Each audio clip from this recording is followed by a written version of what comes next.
안녕하세요. 전주에서 농사를 짓고 있는 40대 여성입니다. 서울에서 남편과 평범한 직장 생활을 하다가 귀농을 한 지 올해로 4년 차가 되어가는 것 같네요. 제가 이렇게 사연을 보내게 된 계기는요. 귀농 생활에 대한 후기를 보내고자 한 건 아니었고 동서들과의 갈등 때문입니다. 저희 남편은 삼형제 중 둘째인데요. 형제들끼리 우애가 깊지는 않습니다. 그래서 그런지 몰라도 동서들끼리도 사이가 좋은 편은 아닌데요. 형님은 저보다 3살이 많고 동서는 저와 동갑인데 2명의 동서 모두 저와 성향이 잘 맞지 않습니다. 그동안 동서들과 있었던 갈등 이야기를 풀어볼까 해요. 먼저 동서 이야기부터 해보려고 합니다. 사실 아주버님께서는 가장 늦게 결혼하시는 바람에 형님보다는 동서와의 갈등이 먼저 시작된 것 같네요. 동서와 저는 비슷한 시기에 결혼을 올렸습니다. 저는 남편과 1년 정도 연애를 하고 1년 정도 결혼식을 준비한 것 같은데요. 동서는 서방님과 만난 지 6개월 만에 혼전 임신을 했고 급하게 결혼식을 올려야 했습니다. 서방님은 저보다 3살이 어린데요. 동서가 저와 동갑이다 보니 서방님이 연상의 여자친구를 만나서 사고를 치신 거죠. 시댁에서는 저희 부부가 먼저 결혼식을 준비하기도 했고 아무래도 서열이 먼저이기 때문에 먼저 식을 올리고 그 다음에 서방님 내외가 아이를 낳고 1, 2년 정도 후에 결혼식을 올리길 바라셨는데요. 그런데 동서가 굳이 배가 나오기 전에 결혼식을 서둘러 해야 한다고 난리를 치는 바람에 저희 부부와 비슷한 시기에 결혼을 하게 되었네요. 저는 사실 그 당시 서방님 내외가 늦게 결혼을 하든 저희와 비슷한 시기에 결혼을 하든 크게 상관이 없었는데요. 이미 남편과는 신혼집부터 혼수 장만까지 모두 계획해둔 게 있었기 때문에 그대로 진행하면 되었거든요. 그런데 동서가 결혼식을 서두르면서 저희 계획을 중간에 회방 놓는 바람에 모든 것들이 어긋나 버렸습니다. 먼저 남편과 결혼할 때 저는 시댁에 예단비로 3천만 원 정도를 보냈는데요. 시부모님께서 예물비로 2천만 원을 되돌려 주시더라고요. 저는 처음에 시어머니께서 저한테 돈을 잘못 돌려주신 거 아닌가 싶었습니다. 보통 예단비와 예물비를 비슷하게 하니까요. 소희야, 너도 형석이 통해서 들었겠지만 막내 아가가 집안 사정이 그리 좋지 못하다고 하는구나. 마음 같아서는 소희 너한테 남부럽지 않게 예물 해주고 싶은데 막내하고 공평하게 해줘야 되지 않겠니? 둘이 거의 동시에 결혼하다 보니까 우리 집 사정상 많은 걸 해줄 수도 없고 아무래도 너보다는 막내 집안 사정이 좋지 않다 보니까 그쪽에 돈이 더 많이 들어갈 것 같구나. 예물비가 탐탁지는 않겠지만 이해해주기 바래. 시어머니께서 동서 집안 사정이 좋지 못하다 보니 돈이 많이 들어갈 것 같다고 예물비를 적게 넣었다고 솔직하게 말씀을 하시니 한편으로는 섭섭하기도 하지만 이해는 가더라고요. 저희 친정 부모님께서도 시댁에서 충분히 그러실 수 있다며 이해를 해주셨습니다. 그런데 저희 집에서는 제가 외동딸이다 보니 친정 부모님께서 제가 결혼할 때 아낌없이 해주고 싶으셨나 봐요. 소희야, 너희 시댁에서 아무래도 아들 둘을 동시에 결혼시키다 보니까 너한테 예물을 제대로 못 맞추기는 하지만 우리는 그래도 격식을 갖춰야 하지 않을까 싶어서. 엄마, 사실 저는 시댁에서 예물비를 적게 받기도 했고 굳이 저희 쪽에서 격식 차리면서까지 예단비를 별도로 해드려야 하나 싶어요. 시어머니께서 솔직하게 예물 선물을 못 보내주신다고 하셨는데 저희 쪽에서 예단을 보내면 부담스럽지 않으실까요? 그렇긴 하지만 엄마 아빠가 마음이 불편해서 그래. 하나밖에 없는 딸이 결혼하는데 맨몸으로 보내는 것 같아서. 비록 예물 못 받는다고 하더라도 결혼식 올릴 때 예단 보내면 아무래도 너가 결혼하고 시댁에서 좀 더 떳떳하게 지낼 수 있지 않을까 싶고. 저는 사실 시댁에서 1,000만 원 정도 예물비를 적게 받은 상태에서 예단을 별도로 준비하고 싶지는 않았는데요. 그런데 친정엄마께서 속으로 마음이 계속 불편하셨는지 제가 만류하는데도 불구하고 예단 선물을 보내고 싶다고 하시는 거예요. 결국 시댁에 이불과 식기 등을 준비해서 보내는데 500만 원 정도 더 예단 비용이 들어갔던 것 같습니다. 결과적으로 시댁에서는 예단을 받고 무척이나 좋아하셨는데요. 추가적으로 예단을 받고 나니 시어머님께서도 눈치가 보이셨는지 저와 친정엄마의 한복을 맞춰주시겠다고 하더라고요. 그런데 그때 동서의 사부인 것까지 한복도 한꺼번에 맞추셨던 것 같습니다. 그런데 어느 날 결혼식을 올리기 이전에 시댁 식구들과 다 같이 밥 먹을 기회가 있었는데 동서가 반짝반짝 빛나는 목걸이와 귀걸이를 차고 시댁에 왔더라고요. 멀리서 봐도 보석 알이 커서 눈에 확 띄었습니다. 저는 동서를 보고 인사치레로 액세서리에 대해 이야기했는데요. 어머 동서, 목걸이랑 귀걸이가 정말 예쁘다. 오랜만에 봐서 그런가 블링블링한 액세서리에서 그런지 몰라도 더 예뻐진 것 같네. 어머 형님, 이거 어머니께서 예물로 사주신 거예요. 너무 예쁘죠? 제가 임신하고 입덧이 심하다 보니까 밥도 잘 못 챙겨 먹고 안쓰럽다면서 시어머니께서 힘내라고 주신 액세서리인데 너무 마음에 드는 거 있죠? 저는 동서의 말을 듣고 경악을 금치 못했는데요. 시어머니께서 분명히 며느리들은 공평하게 똑같이 예물을 해줘야 한다고 말씀을 주셨는데 저한테는 아무런 선물을 사주시지 않았거든요. 심지어 저는 예단비와 더불어 예단 선물까지 드렸고 동서는 집안 사정이 좋지 않다는 이유만으로 아무런 예단을 하지 않은 걸로 알고 있었습니다. 동서 말에 저뿐만 아니라 옆에 있던 시어머니께서도 적잖게 당황하셨는데요. 아무래도 동서한테 액세서리 선물 받은 건 말하지 말라고 했던 것 같은데 동서가 저한테 솔직하게 털어놓고 나니 많이 민망하셨는지 헛기침을 몇 번 하시더라고요. 저는 어떻게 된 상황인지 몰라서 시어머님만 뚫어져라 쳐다보고 있었습니다. 예, 소희야. 오해하지 마라. 막내한테 선물한 건 예물이라기보다는 우리 집안의 첫 손주 임신해서 고맙다고 사주는 선물이었어. 나중에 소희 너도 임신하면 똑같이 귀걸이랑 목걸이 사줄 테니까 섭섭해하지 말아라. 시어머니께서는 동서의 임신 선물로 액세서리를 사줬다고 말씀하셨지만 사실 결혼 전에 사준 선물이기도 하고 의미상 예물에 가까웠는데 저한테는 아무런 선물도 사주시지 않는다는 게 굉장히 섭섭하더라고요. 아무래도 제 표정이 계속 좋지 않다 보니 시어머님께서는 눈치를 보며 연이어 말씀하셨습니다. 아이고, 오해하지 말라니까. 이거 정말 예물로 사준 거 아니야. 그리고 소희 너는 귀걸이니 목걸이니 매번 만날 때마다 바뀌다 보니까 집에 많은가 싶어가지고 이번에 막내 거 사면서 같이 사려다가 말았지. 나중에 임신하면 꼭 사줄 테니까 굳은 표정 좀 풀어. 차라리 아무 말씀도 하시지 마시지. 시어머님께서 저는 액세서리가 많은 것 같아서 안 사줬다고 하시니까 할 말이 없더라고요. 사실 제가 액세서리가 개인적으로 많은 거랑 시어머님께서 따로 액세서리를 선물해 주시는 거랑 무슨 상관이 있나요? 마음이 제일 중요한 건데. 동서는 임신했다는 이유만으로 예단을 해오지 않았는데도 저와 차별하는 것 같아서 기분이 나빴습니다.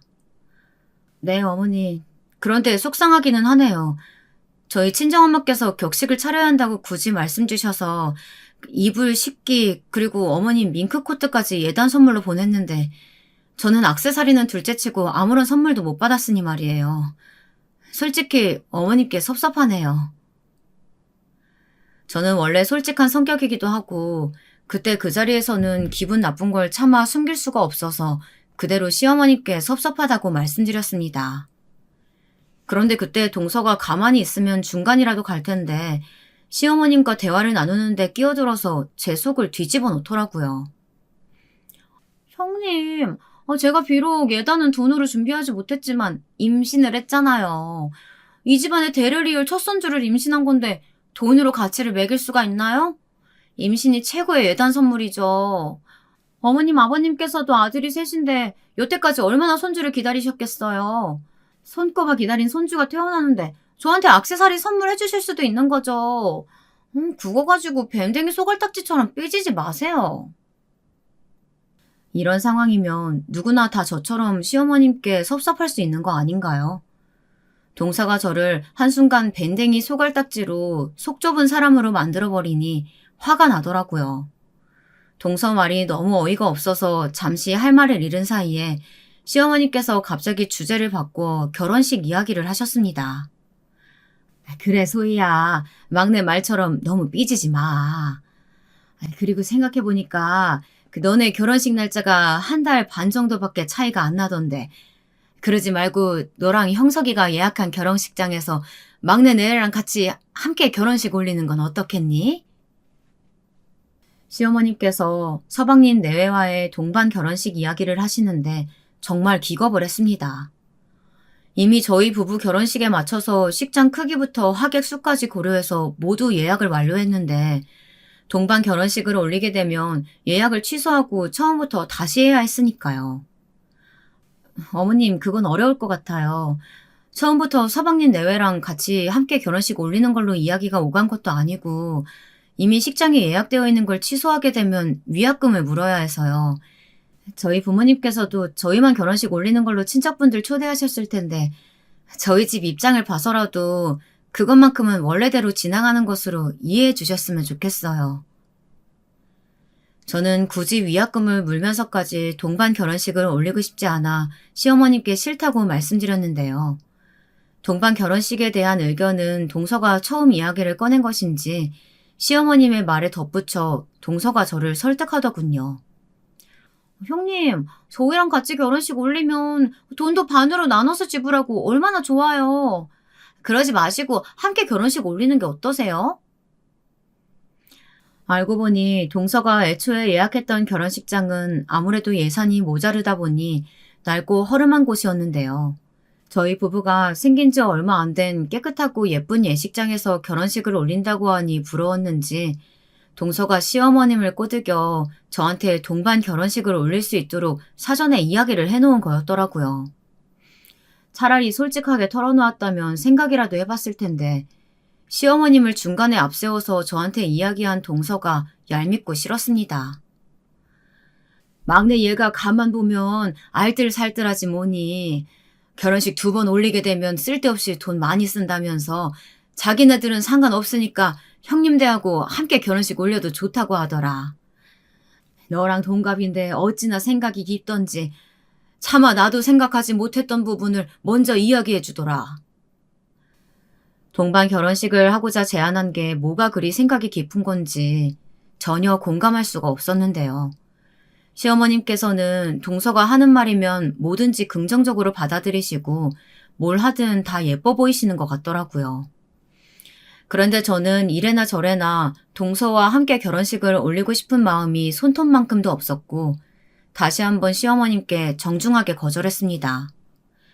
제가 2번 거절을 하니 시어머님께서도 어쩔 수 없다고 판단하셨는지 씁쓸해 하시긴 했지만 알았다고 하셨는데요. 저는 그날 이후로 여우같이 얄미운 동서를 마주보는 게 불편해졌습니다. 이번에는 형님과 갈등이 있었던 사건에 대해서 이야기하려고 하는데요. 돌이켜 생각해보면 남편과 결혼 후에는 동서보다는 형님과의 갈등이 더 많았던 것 같네요. 원래 계획대로라면 남편과 결혼 후에 대출을 받아 자그마한 아파트에서 신혼을 시작할 예정이었는데요. 아주버님과 서방님은 결혼하기 전부터 독립해서 나가 살고 있었고 남편만 시부모님과 함께 살고 있었습니다.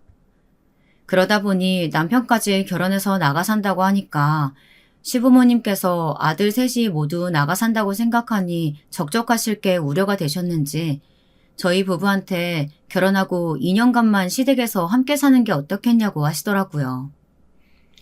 저는 처음에 당연히 남편과도 따로 분가해서 사는 걸로 이야기를 해둔 상태라 갑작스럽게 시부모님께서 시댁살이를 권하시니 당황스러웠는데요. 서방님 내외의 경우 따로 신혼집을 장만할 필요 없이 서방님께서 혼자서 독립해서 살고 있었던 오피스텔에서 신혼을 시작한다고 해서 시부모님께서 별 말씀 안 하셨던 것 같았습니다. 시댁살이가 마음에 내키지는 않았지만 시부모님께서 비록 결혼할 때 예물은 못 해주었지만 2년 동안 함께 살고 나서 분가할 때 큰 평수의 아파트를 구할 수 있도록 돈을 보태주시겠다고 말씀을 하셨는데요. 더불어 남편도 원래대로 집에서 사는 게 편하고 하니 제가 100번 양보하여 시댁살이를 시작하게 되었습니다. 그렇게 결혼하고 시댁살이를 한 지 1년이 되었을 때 저는 임신을 했고 아주버님께서 늦깎이 결혼식을 올리게 되었습니다. 그런데 아주버님께서 분양으로 넣었던 아파트가 완공이 되지 않아 결혼하고 한동안만 저희 부부와 함께 시댁에 들어와 살면 안 되겠냐고 하더라고요. 사실 시부모님과 함께 사는 것만으로도 눈치가 보이는데 아주버님 내외까지 함께 살게 되면 집도 좁아지고 불편할 게 뻔해서 저는 마음에 내키지 않았습니다.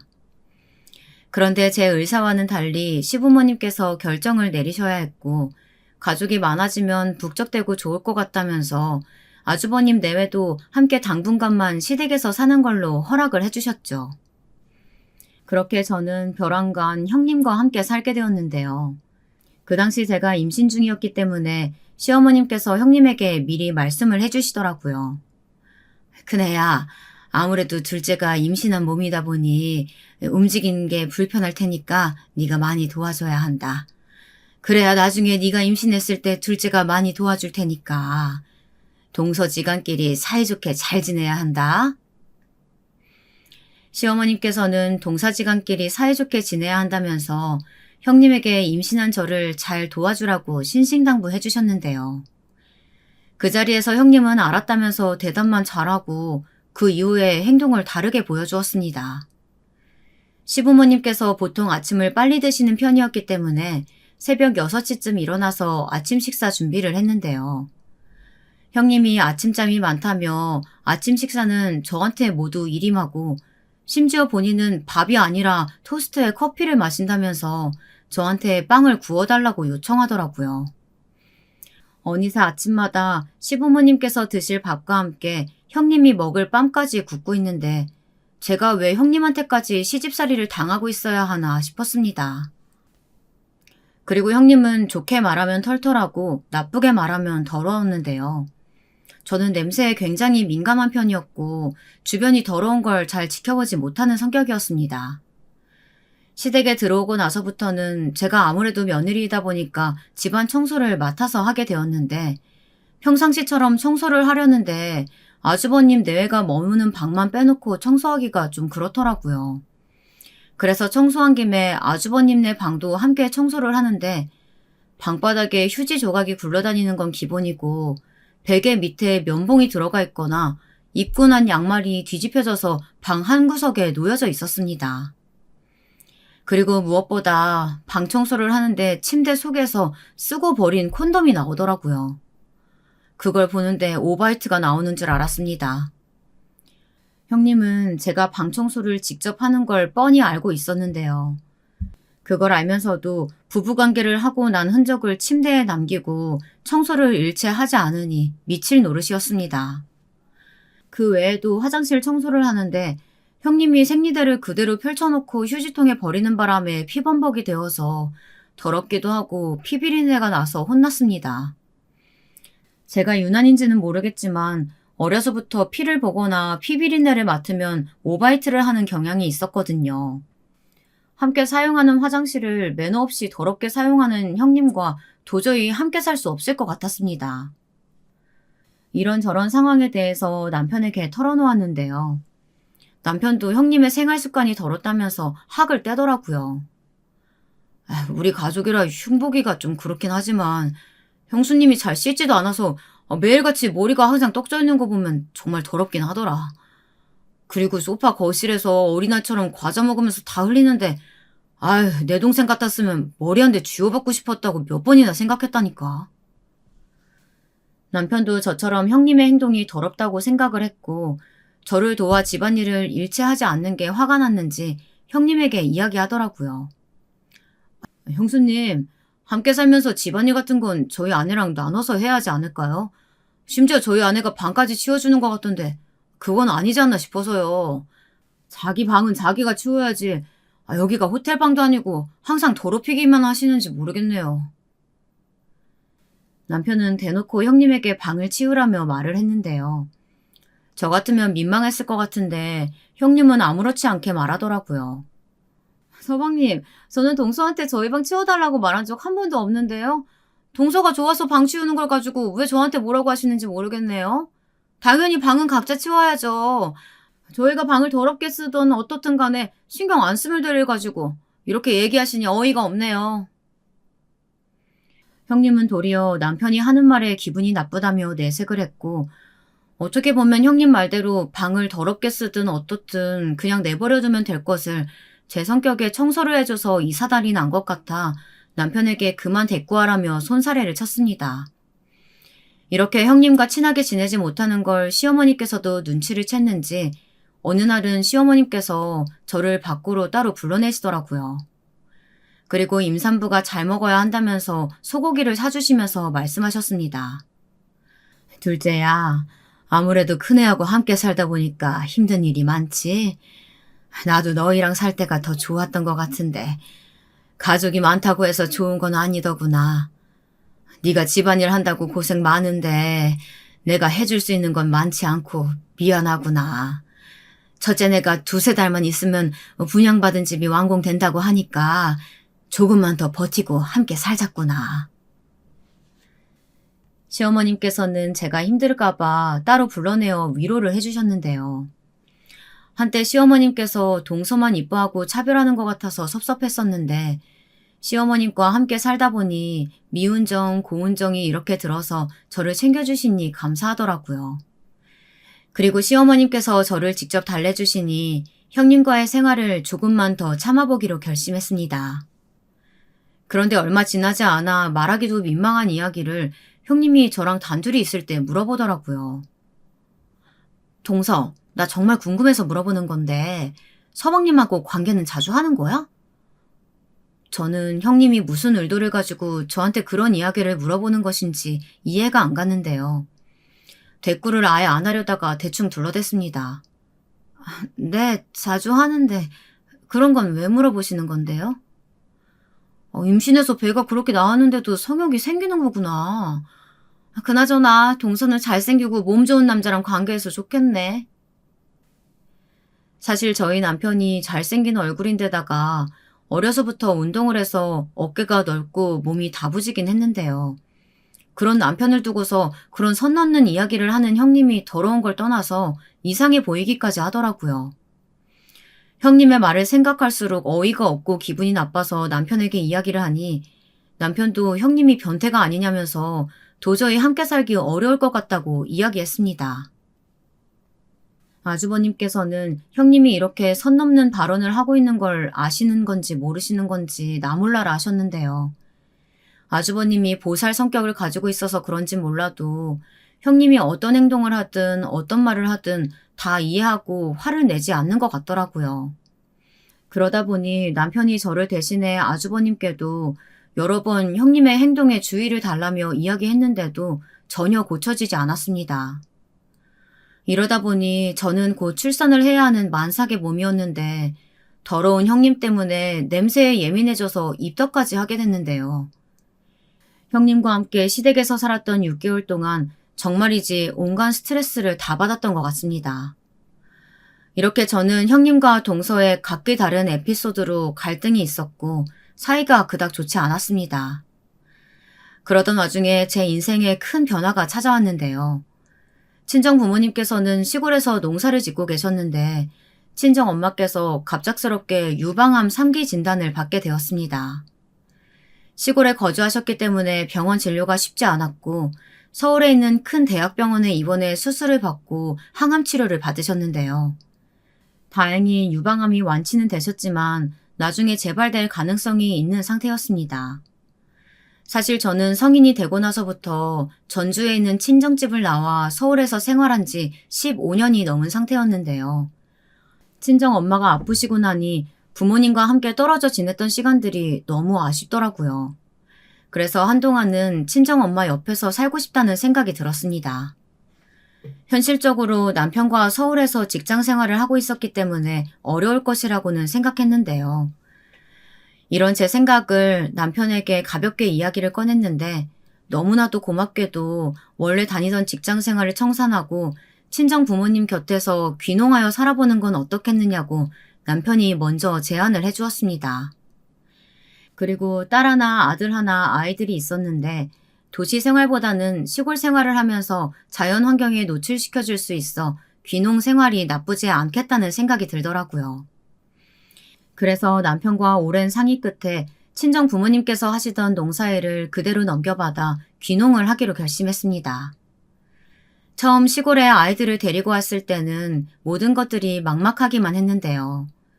농사 짓는 방법을 모르다 보니 일을 하고 싶어도 제대로 일을 할 수 있는 환경이 되지 못했습니다. 그래서 친정 부모님께 하나부터 열까지 농사 짓는 방법을 배웠던 것 같고요. 농사일이 생각보다 적성에 맞았는지 남편은 농사를 제대로 배우고 싶다면서 농업기술센터에서 제공해주는 귀농 교육을 들을 정도로 열정을 보였네요. 저는 아이들을 돌보면서 동네 어르신들께 농사 비법을 터득하며 우리만의 노하우를 조금씩 만들어 갔습니다. 친정 부모님께서는 원래 토마토, 오이 정도만 농사를 지으셨는데요. 사계절 내내 농사를 지을 수 있고 꾸준히 매출을 낼 수 있는 농작물을 추가로 들여야겠다는 생각이 들더라고요. 그래서 인터넷을 검색해봤더니 이색적으로 예쁘게 생긴 유럽식 쌈채소가 생으로도 먹을 수 있고 고기와 쌈 싸먹을 때도 인기가 좋다고 해서 새로 들여와 농사를 짓기 시작했습니다.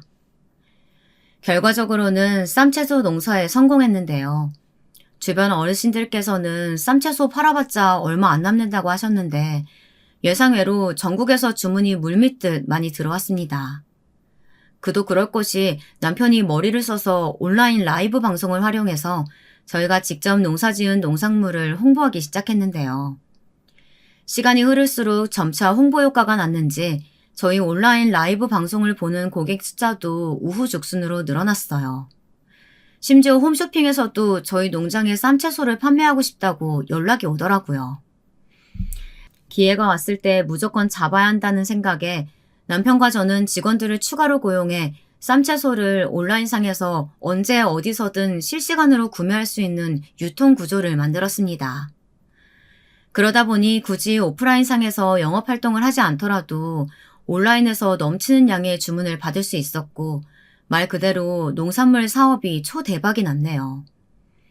지금은 쌈채소를 전국에 포장, 유통할 수 있는 공장까지 세워서 200명이 넘는 직원들을 부리면서 점차 사업을 키워나가고 있습니다. 그렇게 농사일에 재미를 붙여가다 보니 시댁 사람들은 자연스레 멀리하게 되었던 것 같네요. 예전만큼이나 시댁 식구들을 자주 만날 수는 없어도 설날, 추석, 시부모님 생신과 같은 이벤트가 있으면 서울로 올라가서 얼굴을 봤던 것 같습니다. 처음 저희 부부가 직장을 그만두고 친정 부모님 밑에서 농사일을 배운다고 했을 때 시부모님께서는 크게 반대를 하셨는데요. 요즘 젊은 사람들 취업 안 되다 보니까 시골 내려가서 농사 짓는다고들 하던데 그게 왜 하필 우리 아들이어야만 하는 거냐고. 형석이가 번듯한 직장이 없는 것도 아니고 회사에서 잘 나가고 있는데 소희 네가 친정 부모님 옆에서 살고 싶어서 우리 아들 꼬드겨 낸 거 아니냐? 어머님, 제가 설마하니 귀농을 하자고 오빠를 꼬드겨 냈겠어요? 오빠가 직장 생활이 무료하기도 하고 제가 친정 부모님과 너무 오랫동안 떨어져 살다 보니 그게 안쓰러워서 먼저 귀농하자고 제안해 준 거예요. 귀농해서 잘 먹고 잘 사는 모습 보여드릴 테니까 너무 걱정하지 마세요. 그런데 제가 어떤 식으로 이야기를 하더라도 시어머님께서는 저희가 분가를 한다는 것 자체만으로 많이 섭섭하셨는지 귀에 잘 안 들어오시는 것 같더라고요. 그때 옆에서 남편이 저를 도와 시부모님께 한마디 거들었습니다. 아버지 어머니, 그동안 적성에 맞지 않는 직장 생활하면서 스트레스만 받아서요. 항상 저만의 사업을 하고 싶다는 생각이 들었었는데 장인 장모님께서 연로하시기도 하고 저희가 농사일을 전담해서 진행해보려고 해요. TV에서 젊은 청년들이 귀농해서 부자 되는 이야기 들어보셨죠? 저희도 열심히 해서 부자 될 테니까 지켜봐 주세요. 남편의 확신에 찬 모습을 보니 시부모님께서도 고집을 꺾을 수 없겠다 생각이 드셨는지 마지못해 알겠다고 하시더라고요. 그런데 옆에 있던 형님과 동서가 귀농을 한다고 하니까 비웃으면서 이야기하더군요. 동서, 시골 내려가면 이제 경운기 타고 다니는 거야? 시골 어르신들 정말 부지런하잖아. 뭐 저녁 일찍 잠들어서 아침 일찍 일어나고 아주 부지런한 생활 하겠네, 그래? 그런데 농사일 해봤자 몇 푼 못 벌 텐데 애들 키우면서 잘 생활할 수 있겠어? 애들이 도시 생활에 익숙해서 그런 곳 가면 놀 것도 없고 많이 심심해할 텐데 말이야. 저희 살림살이까지 걱정해 주시고 감사드려요. 돈 버는 거야 저희가 알아서 할 거고 아이들도 도시에서만 살다가 시골에서 살면 자연환경에도 자연스레 노출되고 더욱 좋죠.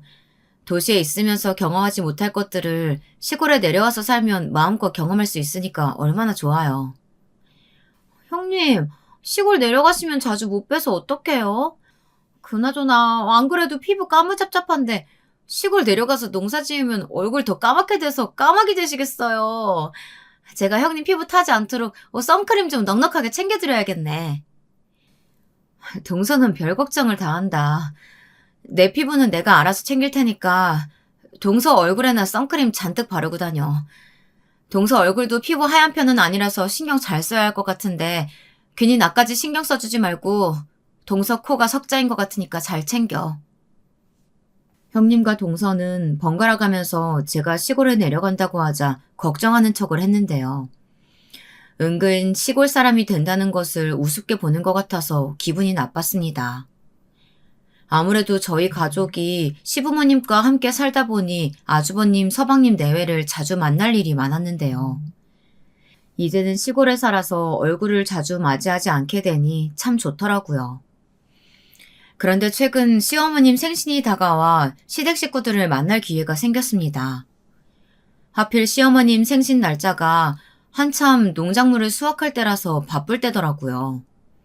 그래서 저희 가족은 차를 끌고 가지 않고 KTX를 타고 빠르게 오가려고 했는데요. 시어머님 생신이라서 어떻게 생신 파티를 준비할지 의논하려고 형님이 저한테 오랜만에 전화를 걸었더라고요. 동서, 시골에서 잘 지내고 있어? 도통 연락을 안 하고 지내니까 어떻게 지내는지도 모르겠네. 내가 명색이 손윗 사람인데 이렇게 먼저 전화 걸어야 되겠어? 동서 농사 짓느라 바쁠 테니까 이번만 그냥 넘어가 줄게. 앞으로는 동서가 먼저 연락해서 안부도 묻고 좀 그래봐. 네, 형님. 말씀 주신 것처럼 제가 농사 짓는 사람이라서 핸드폰 연락을 잘 못 받아서요. 앞으로는 종종 먼저 연락드릴 수 있도록 할게요. 그런데 어쩐 일로 전화하신 거예요? 이것 봐라. 내가 이럴 줄 알고 직접 전화한 거야. 곧 어머님 생신이시잖아. 막내 동서하고는 이야기 나누긴 했는데 어머님께서 한식을 좋아하시니까 이번에는 고급스러운 한정식집 예약해서 다 같이 식사하려고 하는데 어때?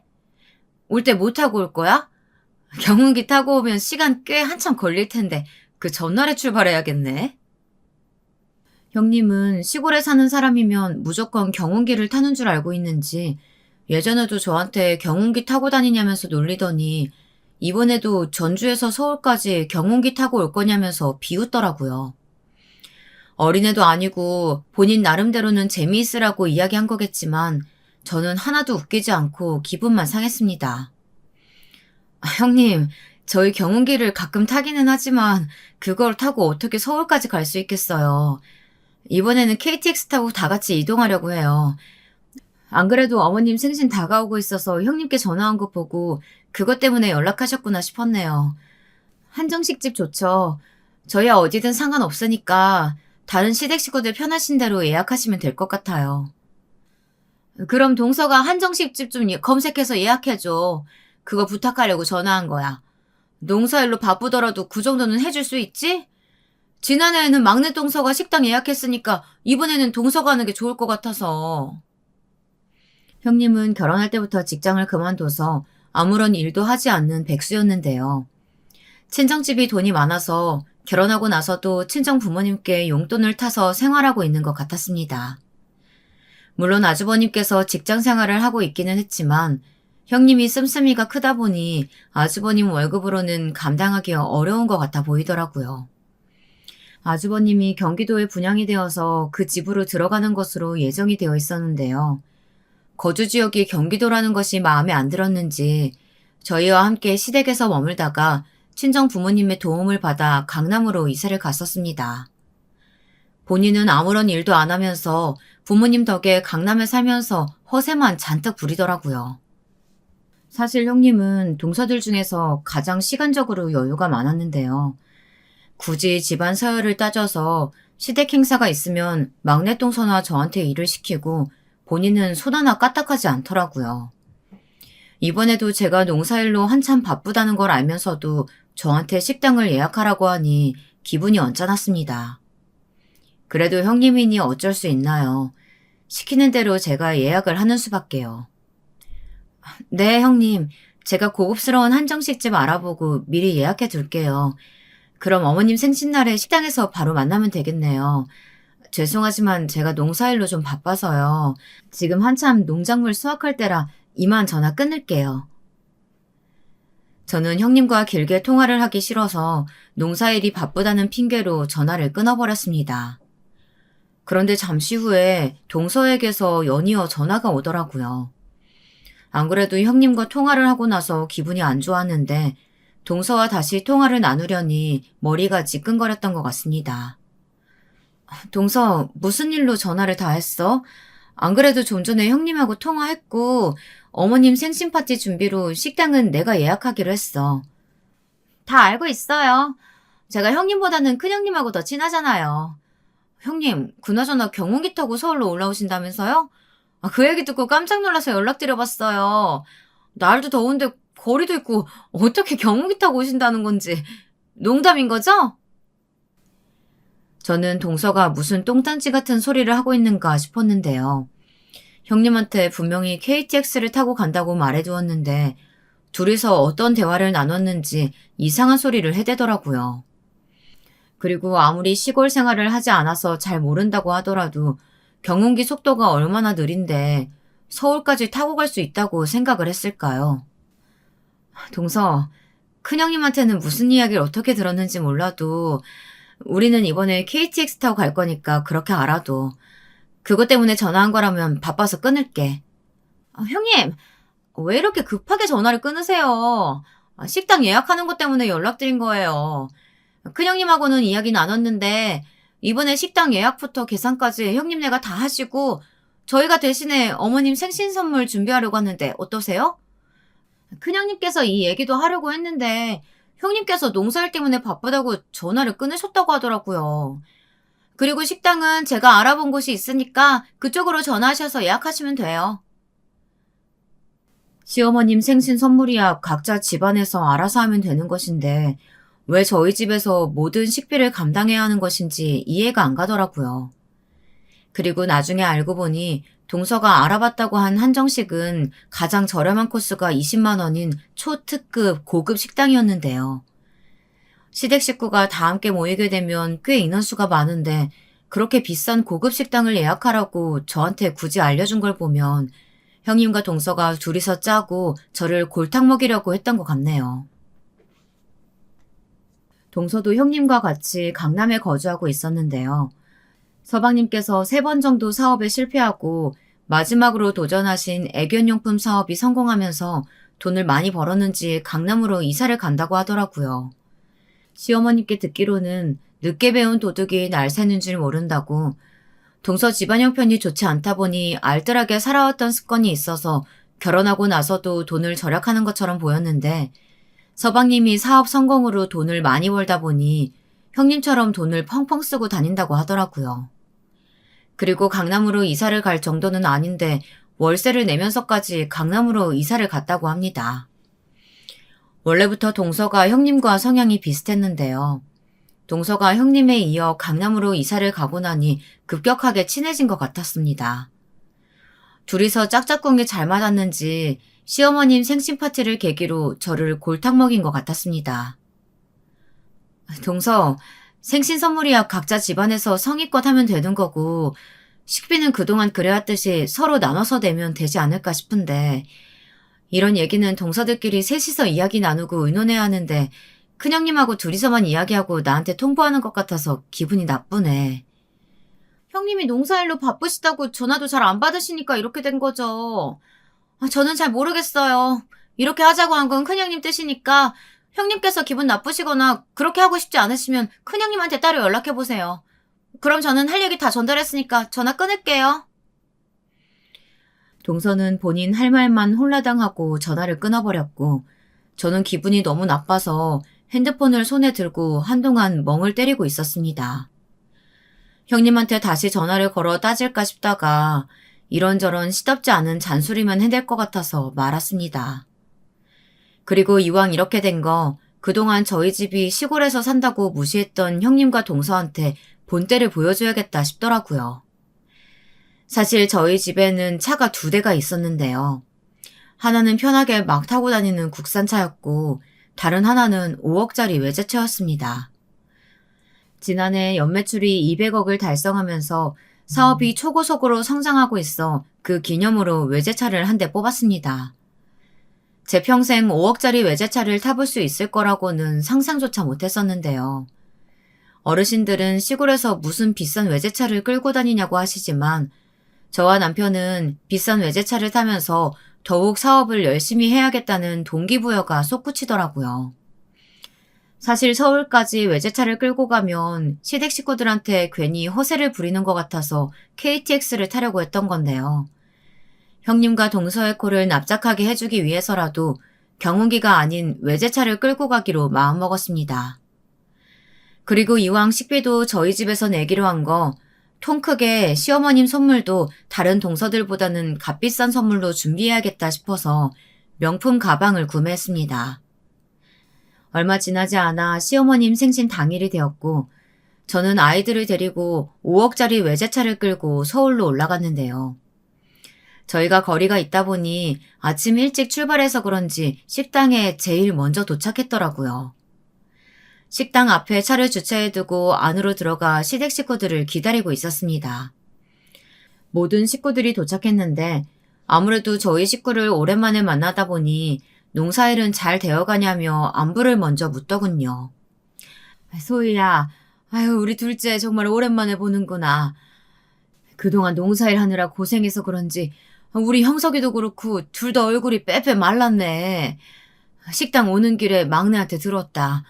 오늘 내 생일이라고 이렇게 비싼 식당으로 직접 예약했다고 하던데 고맙구나.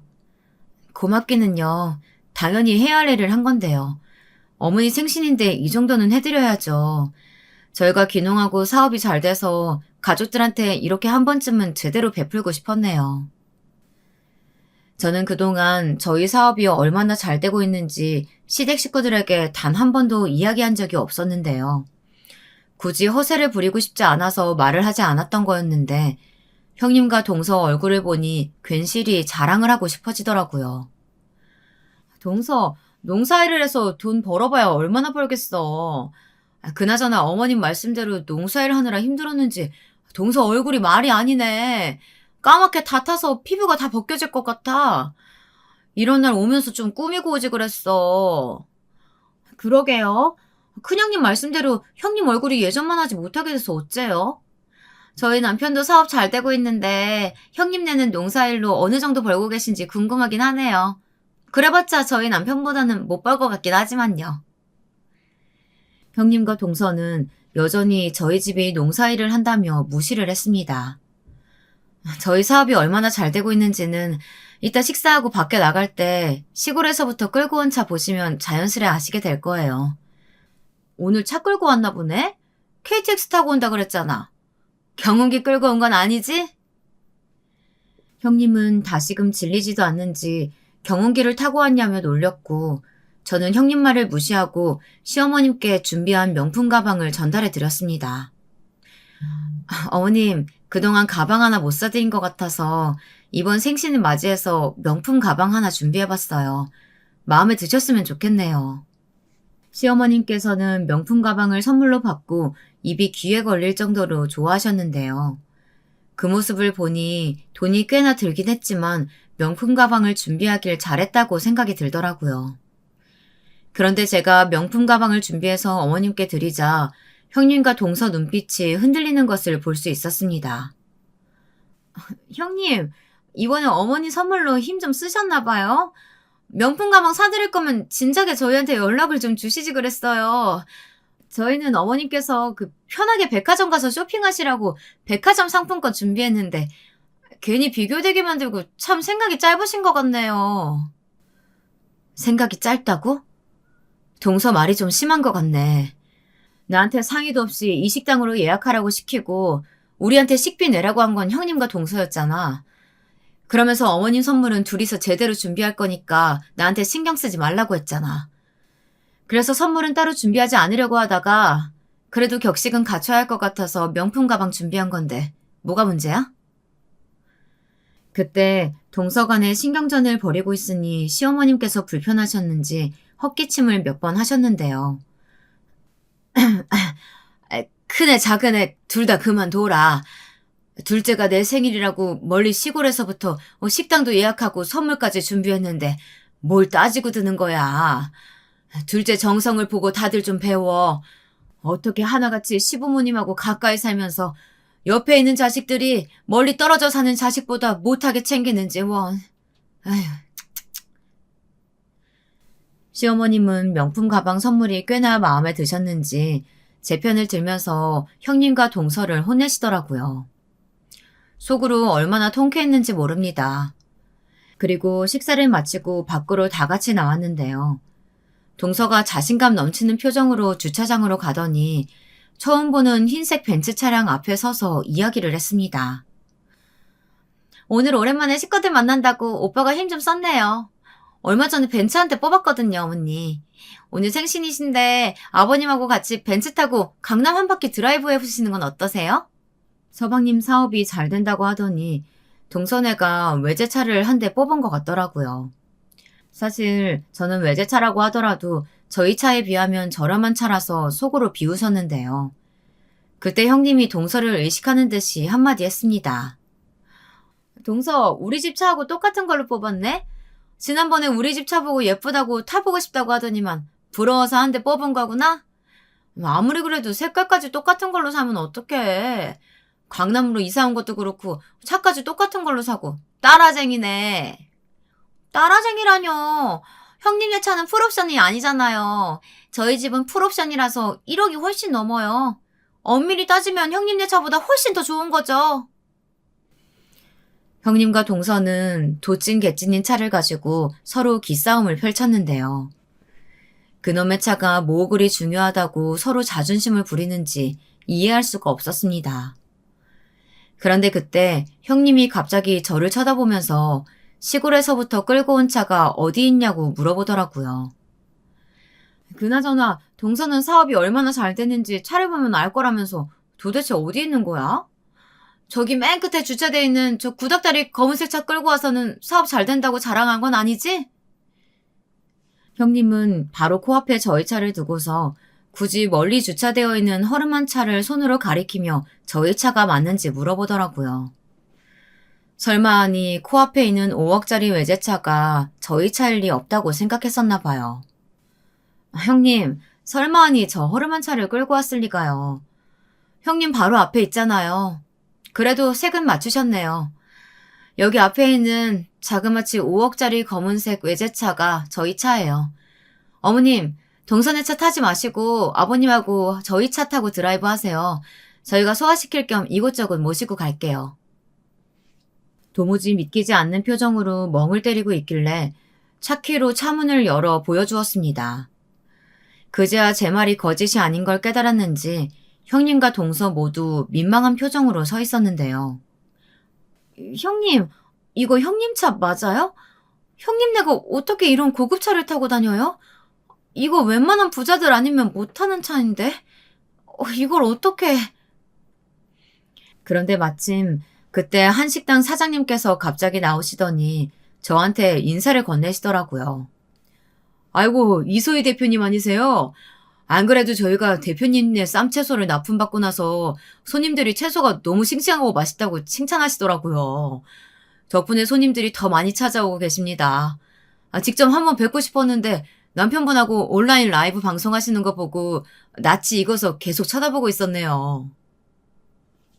알고 보니 시어머님 생신으로 예약했던 한식당이 저희 농산물을 납품하고 있던 식당 중 하나였고 한식당 사장님께서 저를 먼저 알아보시고 인사를 건네셨더라고요. 이런 우연이 있을 수 있는지 저도 너무 신기했습니다. 먼저 알아봐 주셔서 감사드립니다.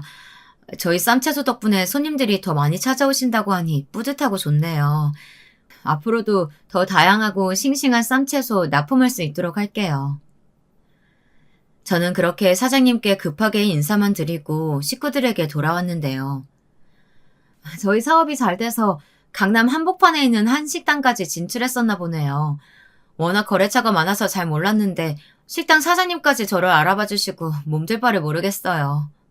왠지 아까 밥 먹으면서 쌈채소가 눈에 들어온다고 했는데 저희 농산물일 줄이야. 그리고 저는 그동안 형님과 동서가 시골에 산다면서 농사일을 해봤자 얼마나 돈을 벌겠냐고 개무시해왔던 지난 날들을 떠올리며 한마디 해주었습니다. 형님, 오늘 제가 진짜로 경운기 타고 왔으면 재밌었을 텐데 그냥 집에 있던 5억짜리 외제차를 끌고 왔네요. 다음번에 시골 한번 놀러 오세요. 저희 사무실이랑 공장이랑 구경시켜 드릴게요. 오늘 식당에서 드신 쌈채소도 맛있었으면 나중에 택배로 보내드릴 테니까 연락 주세요. 동서도 나중에 연락 줘. 시간이 늦어서 저희는 아버님, 어머님 드라이브 좀 시켜드리고 모셔다 드릴게요. 형님과 동서는 저한테 입도 뻥끗 못하고 민망한지 고개를 떨구면서 알았다고 하더라고요. 그리고 1억짜리 벤츠를 타러 가면서 다시 한번 저희 차를 힐끔힐끔 쳐다보았는데요.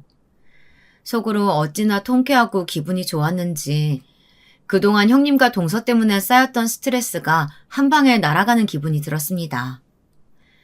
그 이후로 형님과 동서는 번갈아 가면서 저한테 전화하면서 그동안 무시해서 미안했다며 시골에 놀러 오겠다고 친한 척을 해대더라고요. 사람이 어쩌면 돈 때문에 이렇게나 간사해질 수 있는 건지 모르겠네요. 저의 긴 사연 읽어주셔서 감사드립니다.